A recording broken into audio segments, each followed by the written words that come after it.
In demonstration 8 we will sketch an extruder shape using the offset command, and we'll also look at the difference in application of both 2D and 3D fillets. We will use the rectangle command, and we'll also use the two-dimensional fillets in the sketch mode. We'll use the offset command in sketch, and we'll extrude the shape, and then we'll apply 3D fillets in the solid modeling mode.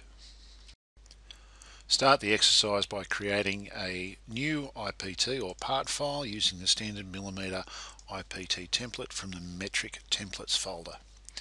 First we need to create a sketch on one of the selected origin planes, and now I'm going to draw the first outer rectangle or square of our front view.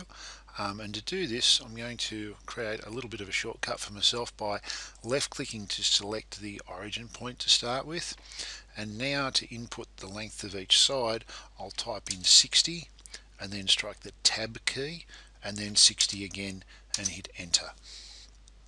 This is effectively fully constrained the shape that I've created here without any further steps in the process. The offset command allows us to make a copy of an object which is offset from its existing location or path. I'll quickly demonstrate this using the little offset command up here in the modify toolbox or panel.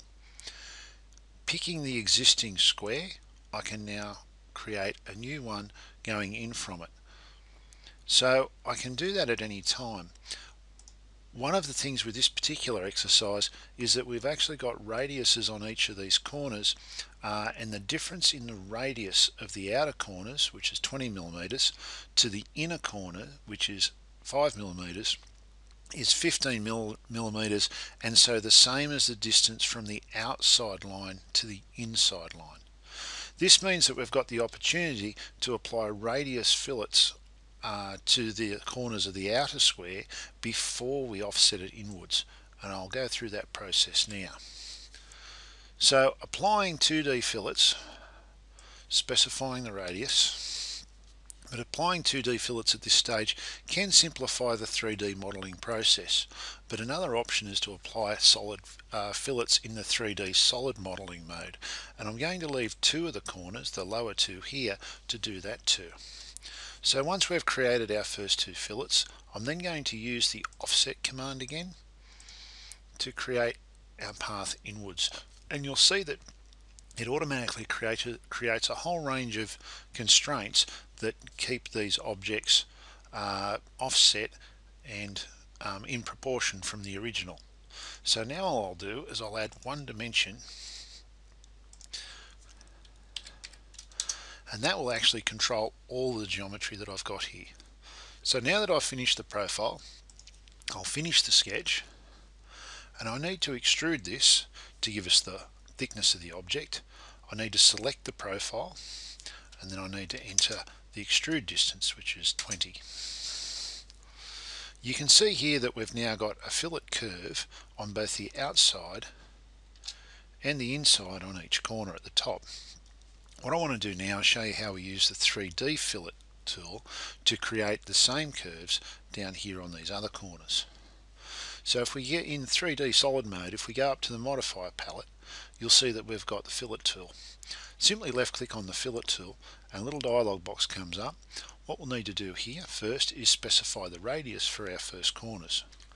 The radius for our outside corners is 20, so having typed in 20 in the radius column, I now simply pick those two corners.